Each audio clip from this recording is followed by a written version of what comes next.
Þetta nú víst síðasta skipti sem maður þarf að þrífa þennan bíl. Maður stendur frammi fyrir því eftir það að vera búinn að lifa hér á þessu landi í rúm 50 ár að verða gjaldþrota. Og þar með orðin hluti af íslenska efnahagsundrinu. En hvað gerðist? Hvað kom fyrir? So what we say is that corruption is the abuse of entrusted power for private gain.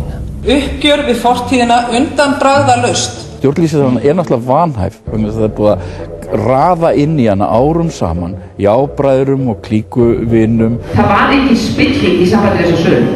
Þetta nú skrifstofan hans hérna. Parklein, Nóvatórir hér til húsa. Það bara einhver hópur búinn til hérna, pólitískur sem á að kaupa banka. Ég er fúll núna, ég ætla bara að segja ykkur það strax, ég er alveg drullu fúll.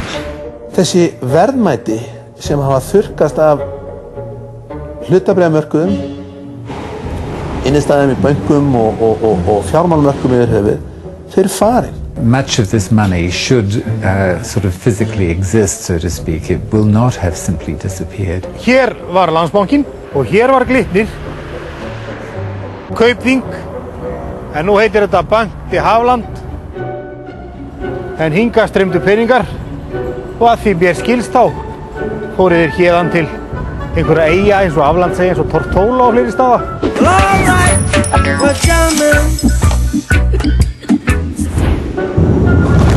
One friend said, well, if you put all your eggs in one basket, what do you expect? We thought banks were special places, we thought bank managers were special people.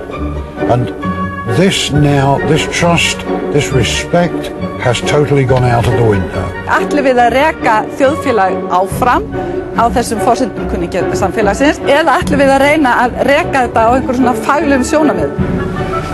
Ég hef nú illa grun það að þetta hafi nú ekki verið neitt. Náði gegn svona almennilega.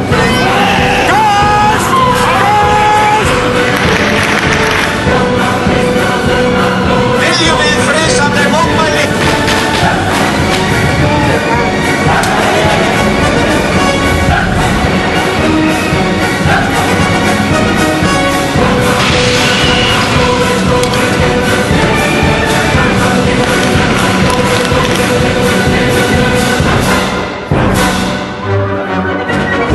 I think that we have seen a lot of things that is not acceptable.